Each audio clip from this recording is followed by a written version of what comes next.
what suggestions can you offer on how we can drive ethical behavior in our society? We have a lot of challenges. And when I say we, who do you interpret as we? We as all leaders, business leaders in particular, and also government or state-owned enterprises, because I always hold the view that whenever there's corruption, there is a corruptor and a corruptee. Yes. And normally corruptor, it tends to be a business person. Yes. So it's very important that when we point the finger, We three take of the fingers are responsibility. looking back at Yeah. us. So that's very important that way.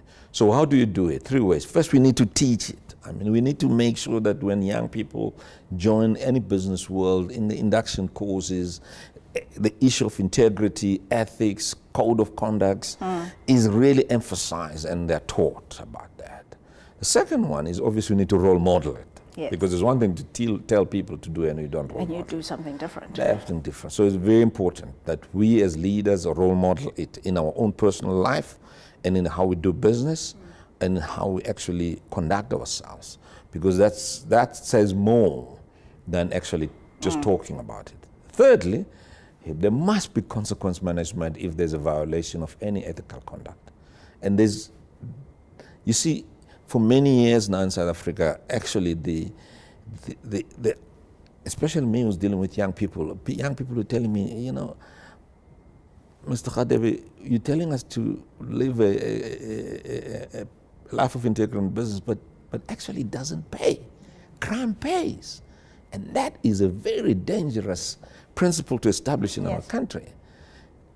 I'm glad with what is happening right now with the whole unveiling of the commission or the Zondo commission and all the inquiries that are going on, because for the first time, we're changing that whole paradigm that crime does not pay. Therefore, consequence management is important so that people, those who are found guilty, need to be locked in jail. Do you think it will happen though? I'm very hopeful because at least there is a lot of evidence coming out. Because then that sends a message. We said, what do we need to do? Teach, role model, and then consequence management. Those 3 will really reduce significantly corruption in our country and in the continent. Yeah, because I think we praise people for the money. We don't care where it comes from. Exactly. We just get excited. And that's the thing, money doesn't fall from trees. So if I got money and you cannot trace how I got it ethically, obviously I got it unethically. So I'm also kind of very happy about what's happening because a lot of us were seen as quite stupid for not having amassed much wealth. But it's kind of like, how am I going to amass wealth if I don't, I'm sure you look now and says, thank God my name is not Abiri there. I'm very content, yes. Sometimes just put in the work, Put in the work. That's really the answer. I mean, talent will take you to the top, but character will keep you in there. And a lot of people who actually appear they're very talented people, but their character flaws cause them to fall like a ton of bricks, which is sad. Yes. And we're losing a lot of talented people. We are. In terms of black leadership because of what we're seeing there. Yeah, I must say, I'm on a particular board and we've been trying to recruit for a chairperson for the board. And the names we had to keep off the list.